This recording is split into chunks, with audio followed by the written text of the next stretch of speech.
નમસ્કાર વિદ્યાર્થી મિત્રો, આજના વિડીયોમાં છે ને આપણે એક અગત્યના ટોપિકને લઈને વાત કરવાના છીએ. આપણે બધા જાણીએ છીએ એવી રીતે આજે 17 તારીખથી છે ને ડીવી છે એ પોલીસ કોન્સ્ટેબલનું ચાલુ થઈ ગયું છે. વિવિધ કેન્દ્રો ઉપર છે વિવિધ સ્લોટમાં છે વિદ્યાર્થીઓને ડીવી માટે બોલાવવામાં આવ્યા હતા. હવે હાલમાં છે ને જે પણ લોકોનું ડીવીમાં નામ છે એ લોકોને છે આ જ ચિંતા સતાવી રહી છે કે અમારું શું થશે, કે પછી છે અમને કયા કયા ડોક્યુમેન્ટ્સ જરૂર પડશે, શું કાંઈ ભૂલો છે તો શું કરવું, આમ તેમ એવા ઘણા બધા વિચારો કરી અને દરેક ઉમેદવાર છે ને અત્યારે ક્યાંક ને ક્યાંક ચિંતામાં છે કે શું થશે. ડીવીમાં છે ડોક્યુમેન્ટમાં કાંઈ ભૂલો છે, આવું છે તેવું છે, અમને છે જે તારીખ આપી છે ત્યાંથી કદાચ અમારાથી તે તારીખે નથી પહોંચાતું. આવી દરેક બાબતોને લઈને અમુક વિદ્યાર્થીઓને છે અત્યારે ચિંતા ચાલી રહી છે. તો આજના વિડીયોમાં છે આપણે વાત કરશું આ ચિંતાઓનું છે એ સમાધાન શું છે.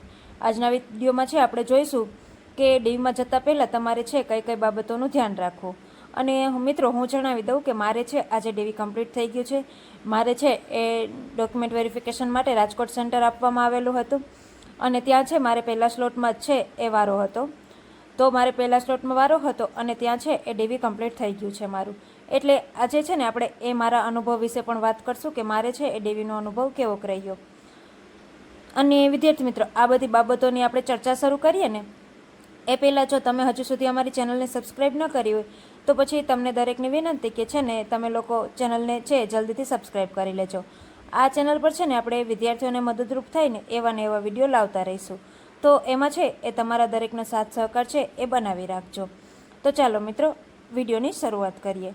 તો મિત્રો અત્યારે છે ને અમુક લોકોને છે એક મેઇન પ્રશ્ન ઉદ્ભવી રહ્યો છે કે ભાઈ ડીવી માટે છે બોલાવવામાં કેવી રીતે આવ્યા છે. કારણ કે હાલ હું સોશિયલ મીડિયા જોતી હતી ને તેઓ ત્યાં છે એ અમુક લોકો એવી રીતે વાત કરતા હતા કે આ સેન્ટર પર છે એ માર્ક્સ વાઇઝ બોલાવવામાં આવેલા હતા કે આટલા માર્ક્સ હતા. આ બધા લોકોને છે આનાથી વધારે જ માર્ક્સ હતા.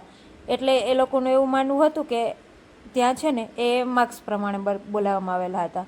પરંતુ મિત્રો જો હું રાજકોટના સેન્ટરની વાત કરું ને તો આજે છે ને ત્યાં સેન્ટર પર પહેલા સ્લોટમાં અમે લોકો હતા ને તો ત્યાં છે ને હું કહી દઉં કે ત્યાં ગર્લ્સની વાત કરીએ ને તો ત્યાં છે એ 102 વાળી ગર્લ્સ પણ હતી અને 135 વાળી ગર્લ્સ પણ હતી. અને સાથે સાથે છે એ બોയ്સમાં પણ આવું જ હતું. પરંતુ એની જોડે જો બીજી મહત્ત્વની વાત કરું ને તો છે ને ત્યાં મોટે ભાગે જેટલા પણ સ્ટુડન્ટ્સને આજ બોલાવવામાં આવેલા હતા ને એ બધા જનરલ કેટેગરીના હતા. એટલે આ ઉપરથી મને તો એવું જ લાગે છે કે માર્ક્સ પ્રમાણે નહીં પરંતુ કેટેગરી પ્રમાણે છે ને બોલાવવામાં આવેલા છે. બીજા મારા રિલેટિવ છે જે ઓબીસી કેટેગરીમાંથી છે એ લોકો પણ છે એ થોડાક આપણે ઓળખાણમાં હોય એટલે એ લોકોને વાત કરેલી હતી તો એ લોકોએ પણ જણાવ્યું કે ના અમારો વારો પછી છે, જે એક વખત જનરલનું પતી જશે એ પછી શાયદ છે ઓબીસી માટે બોલાવવામાં આવેલા છે. એટલે જ્યાં સુધી મને અંદાજ છે ને ત્યાં સુધી તો એવું જ લાગી રહ્યું છે કે આપણે છે એ કેટેગરી પ્રમાણે બોલાવવામાં આવેલા છે. એટલે પહેલાં છે જનરલનું પતશે એ પછી છે ઓબીસી, એસટી, એસસી એવી રીતે આ વારો આવશે. અને બાકી છે જે એક્સ્ટ્રા માર્ક્સ જે લોકોને છે એના સર્ટિફિકેટ છે એ બધા લોકોને તો છે આપણને ખબર છે એવી રીતે ગાંધીનગર બોલાવવામાં આવેલા છે. તો આ બાતનો છે અત્યારે તમારે મેઇન મુદ્દો છે એ કોઈ પણ વિચારવાની જરૂર નથી. આજે વારો આવે કે કાલે વારો આવે, જે પ્રમાણે બોલાવ્યા હોય એ પ્રમાણે બોલાવ્યા તો છે ને, એટલે માર્ક્સ પ્રમાણે છે કંઈ ચિંતા કરવાની જરૂર નથી. બીજો એક મહત્ત્વનો પ્રશ્ન હતો કે કોઈ વિદ્યાર્થી મિત્રએ છે એ કોમેન્ટ કરી હતી કે અમને એવું લાગે છે કે માર્ક્સ પ્રમાણે બોલાવેલા છે તો અમારે તો છે એ છેટ 22 તારીખે કે એમ કંઈક વારો છે. તો એ મિત્રને એવું લાગતું હતું કે તો પછી અમારે છે એ 120 માર્ક્સ થાય છે તો પણ એવું નથી લાગતું કે અમારે વારો આવે કે કેમ. એટલે કદાચ છે ને એ મિત્રને એવું છે કે માર્ક્સ પ્રમાણે બોલાવેલા છે તો જે લોકોના છેલ્લે વારો હોય બરાબર છે માર્ક્સ પ્રમાણે એ લોકોને તો ફાઇનલમાં આવવાના ચાન્સીસ જ ના રહીએ ને. તો ખરેખર તો એવું નથી મિત્રો. એક વખત બધાનું ડીવી પતી જશે ને પછી જ ફાઇનલ મેરિટ આવવાનું છે. એટલે અત્યારે જે લોકોને પણ પહેલાં બોલાવે કે પાછળથી બોલાવે એમાં છે એ જરા પણ ચિંતા કરવાની જરૂર નથી. તમને ડીવી માટે તારીખ આપવામાં આવેલી છે તો તે દિવસે તમારે તે તારીખ પર પહોંચી જવું. અને બીજી એક અગત્યની વાત, ઘણા લોકોને કદાચ એવું હોય કે અમને આ કે આ તારીખે છે એ ડીવી માટે આપવામાં આવેલી છે પરંતુ એ તારીખે અમે કોઈ છે એક પર્સનલ કારણસર અમે છે અમારા કેન્દ્ર પર નહોતી પહોંચી શકીએ.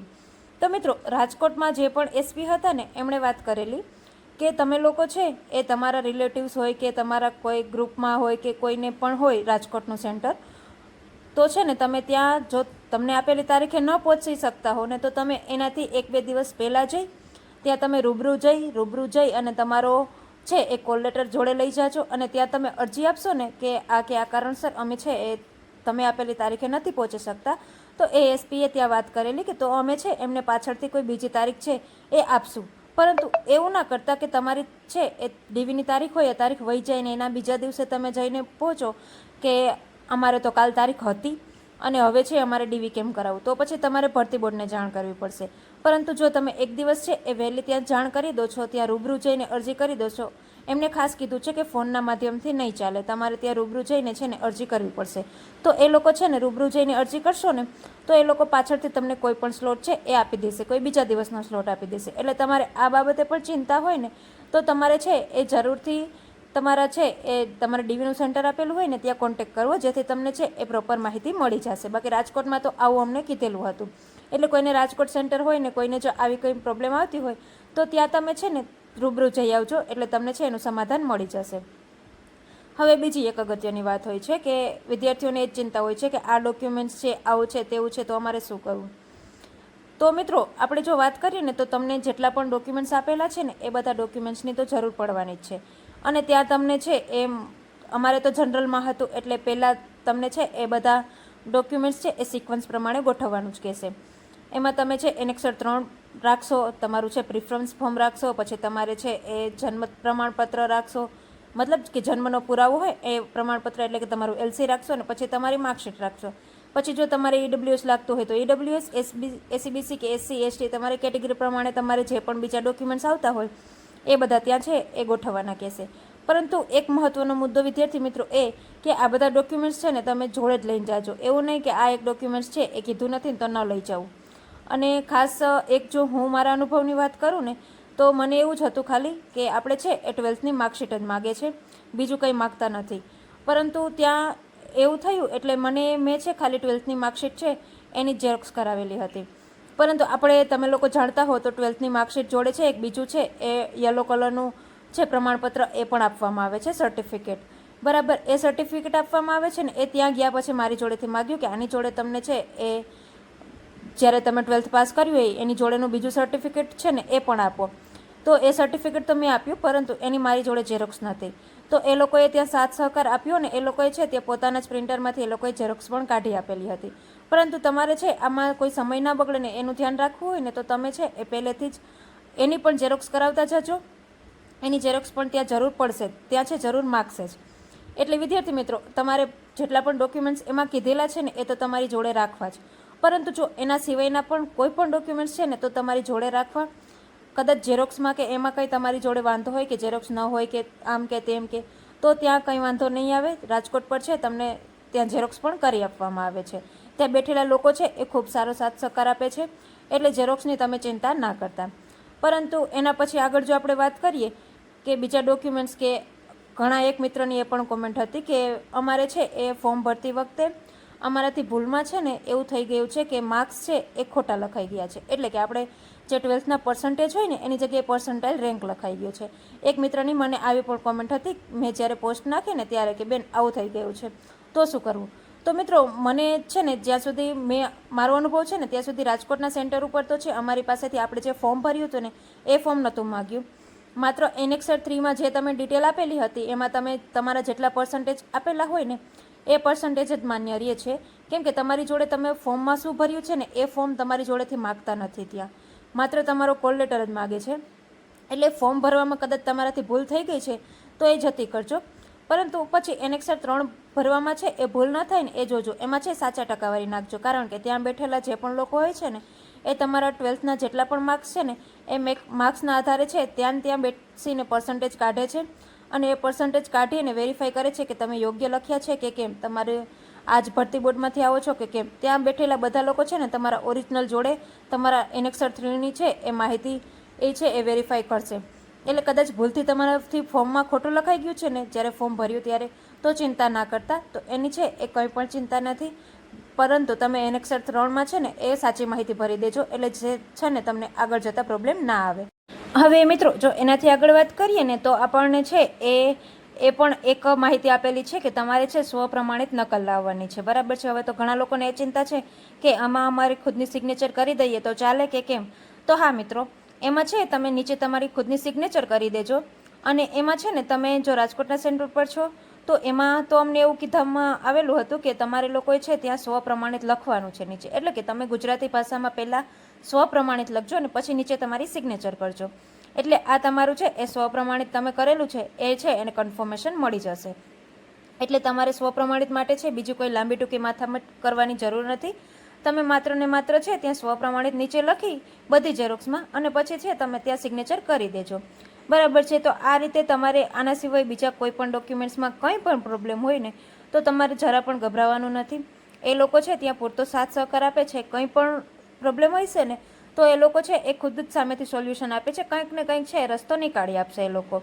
એટલે તમારે છે ને એ ત્યાં કોઈ પણ જાતની ચિંતા કરવાની જરૂર નથી. ત્યાં લોકો જેટલા પણ સ્ટાફમાં છે ને એ બધા છે એ બહુ સારી રીતે સાથ સહકાર આપે છે. એટલે આ હતી તમારે ડીવીમાં જતાં પહેલાં છે ને આ બધી બાબતોનું ધ્યાન રાખવું. એક તો ખાસ છે આપણે માત્ર ને માત્ર 12th માર્કશીટ લઈ જઈએ છીએ તો એની જોડે જોડે તમારે છે ને એ આપણે કીધું એમ 12th માર્કશીટ જોડે જે પણ બોર્ડમાંથી આપેલું છે ને એનું પણ ઝેરોક્સ કરાવીને તમારે ત્યાં લઈ જવી પડશે, તે માગે છે. બીજું એક કે આધાર કાર્ડની છે એ ત્યાં ઝેરોક્સ રાજકોટના સેન્ટર પર લેતા નથી. બરાબર છે. ત્યાં અમારી જોડેથી તો છે આધાર કાર્ડની ઝેરોક્સ લીધી નથી એ લોકોએ, પરંતુ સાથે રાખવી, કેમ કે ક્યારે કંઈ પણ છે એ જરૂર પડી શકે. એના સિવાય તમારે છે એ જનરલમાં છો તમે તો તમારે ડોક્યુમેન્ટ્સની કંઈ ચિંતા જ નથી. પરંતુ જો તમે બીજી કોઈ કાસ્ટમાંથી આવો છો તો તમારે છે એ બધા જેટલા પણ પ્રમાણપત્ર કીધેલા છે ને એ બધા તમારી જોડે રાખવા. હવે એમાં છે તમારે 1978 પહેલાંનો પુરાવો ને પછી વયપત્રક ને જે પણ પેઢીનામું ને તમારે જે પણ જરૂર પડે ને એ બધું છે ને એ તમારી જોડે રાખવું, જેથી છે તમારે આગળ જતાં કંઈ પણ પ્રોબ્લેમ ન આવે અને તમારું ડોક્યુમેન્ટ વેરિફિકેશન છે એ શાંતિથી પતી જાય. હવે જો હું મારી વાત કરું કે મારે ડીવીનો છે અનુભવ કેવો રહ્યો, તો જે મિત્રો છે એ પહેલાં ગયેલા હોય છે એ લોકોને તો અનુભવ જ હોય છે, પરંતુ છે જે લોકો ફ્રેશર્સ છે, જે કોઈ પહેલી વખત છે ડીવી કરાવવા માટે જાય છે એ લોકો માટે હું જણાવી દઉં કે ત્યાં છે એ અમને સૌથી પહેલાં છે એ બહારથી આપણું કોલ લેટર અને આપણી આઈડીમાં છે એ નામ મેચ કરી અને પછી અમને અંદર જવા દીધા હતા. અંદર ત્યાં છે એ 15-20 મિનિટ બેસાડ્યા અને ત્યાં પછી છે એ એસપી મેડમે થોડી ઘણી છે માહિતી આપી અને પછી જે પીઆઈ હતા એમણે છે એમ દરેક માહિતી આપી કે તમારે આ રીતે ડોક્યુમેન્ટ સિક્વન્સમાં ગોઠવવાના છે, આ બધો ડેટા ભરવાનો છે, આમ કરવાનું છે. અને પછી જ્યાં અમે હોલમાં બેસાડ્યા હતા ને ત્યાં જ એ લોકોએ છે અમારી જોડેથી અમારો અટેન્ડન્સ સીટ પર છે અમારી સિગ્નેચર લીધી કે આપણે છે એ ત્યાં ડીવી કરાવવા માટે ઉપલબ્ધ હતા. અને આ સીટ થઈ ગઈ ને પછી છે એ લાઇન ટુ લાઇન 4-5 છોકરાઓને છે એ ભેગા કરી અને પછી એ લોકોને છે જે લોકોના પણ જેટલા પણ ડોક્યુમેન્ટ છે બધા સિક્વન્સમાં ગોઠવાઈ ગયા છે ને એ લોકોને ડીવી કરાવવા માટે છે ને એ બીજા રૂમમાં મોકલવામાં આવ્યા હતા. કોમ્પ્યુટર લેબ કરીને એક જગ્યા હતી ત્યાં છે એ મોકલવામાં આવ્યા હતા. અને ત્યાં જઈ અને પછી છે એ તમને કોઈ પણ છે વિવિધ ટેબલો ગોઠવેલા હતા, 1 થી 5 ટેબલો ગોઠવેલા હતા. એ ટેબલમાંથી કોઈ પણ ટેબલ છે તમને ટેબલ પર મૂકવામાં આવશે કે તમે લોકો તમારું ડીવી છે એ પહેલાં ટેબલ પર કમ્પ્લીટ થશે. હવે ત્યાં ટેબલ પર જશો ને એટલે ત્યાં જે પણ છે એ કોન્સ્ટેબલ બેઠા હશે ને એ લોકો છે તમારી માટે છે એક ફોર્મ ત્યાં એ લોકો જ ભરશે પોતાની રીતે. એ ફોર્મ ભરાઈ જાય પછી છે એ લોકો છે એ એલસી ચેક કરશે કે એલસીમાં તમારી જન્મ તારીખ કઈ આપેલી છે અને એલસીનો નંબર શું છે, આ આટલી ડેટા એ લોકો ચેક કરશે. અને પછી છે એ જે શૈક્ષણિક વિભાગના જે છે ને એ ત્યાં ઓફિસર આપેલા હોય ને એમને છે આપણો છે એ આપણા જે પણ ફાઇલ્સના જે પણ માહિતી આપણે છે ત્યાં જે પણ ઝેરોક્સ આપેલી હતી ને એ બધી એ લોકોને આપે છે. અને એ લોકો છે ત્યાં માર્ક્સ અને માર્કશીટમાં જે પણ માર્ક્સ આપેલા હોય એ માર્ક્સ પરથી છે આપણી પર્સન્ટેજ કાઢશે અને એ પર્સન્ટેજ છે તમે એનેક્સર 3માં લખેલા છે કે કેમ એની જોડે એ લોકો વેરીફાઈ કરશે. એ પછી છે એ સ્કૂલનું નામ કે બોર્ડનું નામ છે એ પણ વેરીફાઈ કરશે અને તમે કયા વર્ષમાં છે એ તમારું 12th સ્ટાન્ડર્ડ છે એ કમ્પ્લીટ કર્યું છે એ પણ એ ડેટા વેરીફાઈ કરશે. ત્યાં મિત્રો 10માનું છે એ રિઝલ્ટ માગતા નથી, પરંતુ જોડે રાખવું જો કંઈ પણ પ્રોબ્લેમ હોય તો પછી એ કામ આવી જાય. અને છે એ બાકી જો તમારે એના સિવાય કોઈ કાસ્ટ સર્ટિફિકેટ હોય તો એ તમારે જોડે રાખવું. ત્યાં છે જે લોકો બેઠા હશે ઓફિસર્સ એ લોકો કાસ્ટમાં અને પછી જે પણ બીજા સર્ટિફિકેટ હશે એ લોકો ચેક કરશે. બાકી નોર્મલ જે જનરલવાળા હતા એ લોકોને તો બીજા કોઈ ડોક્યુમેન્ટ્સ નહોતા, એટલે પછી છે એ લોકો પોતાની રીતે ત્યાં વેરીફાઈનો સિક્કો મારી દે છે ને એ લોકો ત્યાં સિગ્નેચર કરી આપે છે. એટલે માત્ર ને માત્ર છે આટલી નાની ટૂંકી પ્રોસેસ હોય છે અને ત્યાં સિગ્નેચર એ લોકો કરી આપે અને વેરીફાઈ થઈ જાય એટલે પછી તમને એ લોકો સામેથી જ કહી દે કે હવે તમારું છે એ ડીવી કમ્પ્લીટ થઈ ગયું છે, તમે જઈ શકો છો. એટલે છે તમારે ત્યાંથી છે એ રૂમ બહાર નીકળી જવાનું. એટલે આવી રીતે છે સાવ નાની પ્રોસેસ છે, એમાં કંઈ પણ ગભરાવાની જરૂર નથી કે ડીવીમાં શું હોય. મને પણ આવી જ ગભરામણ થતી હતી કે ડીવીમાં જઈશું શું હોય, માત્ર છે આટલા જ ડોક્યુમેન્ટ્સ, કેમ કે જનરલમાં તો કંઈ ડોક્યુમેન્ટ્સ હતા જ નહીં, બાકી બધા છે એ 78 પહેલાંના પુરાવાન વયપત્રક ને પેઢીનામાન એમાં બધામાં પડ્યા હતા. તો અમને પણ એ ચિંતા થતી હતી કે અમારે શું ડોક્યુમેન્ટ્સ લઈને જવાના. તો ત્યાં કંઈ પણ ડોક્યુમેન્ટ્સની જરૂર નથી પડી. બાકી તમે જો તમારી જે પણ કેટેગરીમાંથી હો એ કેટેગરીમાં તમને કીધેલા છે ને એટલા ડોક્યુમેન્ટ્સ તો તમારી જોડે રાખજો જ. અને કોઈ એક મિત્રની એ પણ કોમેન્ટ હતી કે બેન ક્રિમિલિયર છે એ પહેલાંનું ખોવાઈ ગયું છે, તો અત્યારનું છે તમારી જોડે રાખજો. અને ત્યાં છે એ વાત કરજો, જો તમારી પાસે જૂનું હોય તો પછી એની ઝેરોક્સ કઢાવી લેજો, એટલે કે જૂનાનો ફોટો હોય તો પછી એની ઝેરોક્સ કઢાવી લેજો. અને ના હોય તો ત્યાં એ લોકોને વાત કરજો કે આવું થયું છે ને ક્રિમિલિયર અમારું છે એ જૂનું ખોવાઈ ગયું છે, તો હવે એનો કંઈક રસ્તો કાઢી આપો. એટલે એ લોકો છે કંઈક ને કંઈક રસ્તો કાઢી આપશે, એમાં છે ગભરાવાની જરૂર નથી. આના સિવાય પણ તમારે છે કોઈ ડોક્યુમેન્ટ્સમાં નાની મોટી ભૂલ હોય કે કંઈ પણ હોય તો છે ને ત્યાં તમે લોકો વાત કરશો એટલે એ લોકો છે એ કંઈક ને કંઈક રસ્તો કાઢી જ આપશે. કેમ કે એ લોકો છે એ કંઈ ડોક્યુમેન્ટ્સ છે એ આપણા કેન્સલ કરવા ત્યાં નથી બેઠા, એ ખાલી એ લોકો ચકાસવા બેઠા છે કે બરોબર છે કે કેમ. જો એક વખત તમારો ડેટા વેરીફાઈ થઈ જાય છે પછી તમારે કંઈ ચિંતાની જરૂર નથી. એટલે વિદ્યાર્થી મિત્રો, તમારો છે ડીવી માટે જે દિવસે પણ વારો હોય એ દિવસે છે તમે તમારા બધા ડોક્યુમેન્ટ્સ લઈ અને ત્યાં ટાઈમે પહોંચી જજો. અમારો તો છે પહેલા જ સ્લોટમાં વારો હતો. તમને જે સ્લોટ આપવામાં આવેલો હોય એ સ્લોટના ટાઈમ પ્રમાણે છે તમે ત્યાં પહોંચી જશો. એટલે બહુ મતલબ એમ સમજી લો ને કે અમારે તો પહેલેથી છેલ્લે સુધી બધી પ્રક્રિયા છે ને એ 1 કલાકની અંદર કમ્પ્લીટ થઈ ગઈ હતી. અને બાકી છે એ ત્યાં વધારે સ્ટુડન્ટ્સ હોય તો થોડી ઘણી છે 2-3 કલાક આમ તેમ થઈ શકે, પરંતુ બહુ ટૂંકા સમયમાં છે તમારે ડીવી કમ્પ્લીટ થઈ જશે. ત્યાં લોકો છે એ કંઈ પણ બીજી કોઈ માહિતી છે એ માગતા નથી કે પોલીસનો છે દાખલો લઈ જાઓ કે કેમ, તો ત્યાં એ લોકો છે એ માગતા નથી. આધાર કાર્ડની ઝેરોક્સ એ લોકો માગતા નથી. પાન કાર્ડ કે અમારે લાયસન્સની એની કંઈ ઝેરોક્સ છે એ લોકો કંઈ માગતા નથી. બરાબર છે. માત્ર તમને જે પણ છે એ આપણે કોલ લેટરમાં કીધેલા છે ને એ બધા ડોક્યુમેન્ટ્સની જરૂર રહેશે કે હા ભાઈ આ કે આ ડોક્યુમેન્ટ્સ અમને કીધા હતા, તો આ ડોક્યુમેન્ટ્સ છે એ બધા અમારી જોડે રાખજો. સ્વપ્રમાણિત કરવો નકલ માટે તમે છે નીચે સ્વપ્રમાણિત લખીને પછી સિગ્નેચર કરી દેશો એટલે તમારે છે એ થઈ જશે. અને વિદ્યાર્થી મિત્રો, આના સિવાય જો તમારે કંઈ પણ પ્રોબ્લેમ હોય, કંઈ પણ છે મનમાં પ્રશ્ન ઉદ્ભવતો હોય કે બેન ડીવીમાં જવાનું છે, ડીવીમાં અમારું નામ આપેલું છે, ડીવી માટે અમે જશું પરંતુ છે અમારે આ ક્યાં પ્રોબ્લેમ છે, અમને આ ક્યાં બાબત સમજાતી નથી, તો પછી છે તમે બેફિકર થઈ અને કોમેન્ટમાં છે પ્રશ્ન પૂછજો. આપણે છે આપણી પાસે જેટલી માહિતી છે ને એ પ્રમાણે તમારા દરેક મિત્રોના પ્રશ્નોનો છે જવાબ આપવાની કોશિશ કરીશું. અને બાકી એના સિવાય પણ બીજી કોઈ પણ પ્રશ્ન હોય તમને તો એ પણ કોમેન્ટમાં જરૂરથી પૂછજો. બાકી કોઈને એવું લાગતું હોય કે માર્ક્સ પ્રમાણે બોલાવ્યા છે અને અમને ઓછા માર્ક્સ થાય છે અને અમે રહી જશું, તો એવી કાંઈ ચિંતાની જરૂર નથી. એક વખત બધાનું ડીવી કમ્પ્લીટ થશે ને પછી જ એ લોકો છે એ ફાઇનલ મેરિટ આપશે. એવું કંઈ નહીં કરી લે કે પહેલાં છે સારા માર્ક્સવાળાને બોલાવી લીધા તો એ લોકોને જોબ આપી દેશે ને બીજાઓના છે ડીવી જ કમ્પ્લીટ નહીં કરે, એવું કંઈ નથી થવાનું. એટલે એવી ખોટી ચિંતાઓ મૂકી દો. અને બાકી જો તમને માહિતી સારી લાગી હોય મિત્રો તો વિડીયોને લાઇક શેર કરી દેજો. અને જો ચેનલને હજુ સુધી સબસ્ક્રાઈબ ન કરી હોય મિત્રો તો ચેનલને જરૂરથી સબસ્ક્રાઈબ કરી લેજો. આ ચેનલ પર છે આપણે વિદ્યાર્થીઓને મદદરૂપ થાય ને એવા વિડીયો લાવતા રહીશું, તો એમાં પણ તમારો છે થોડો સાથ સહકાર છે એ બનાવી રાખજો. તો મિત્રો ચાલો મળશું નવા વિડીયોમાં નવી માહિતી સાથે.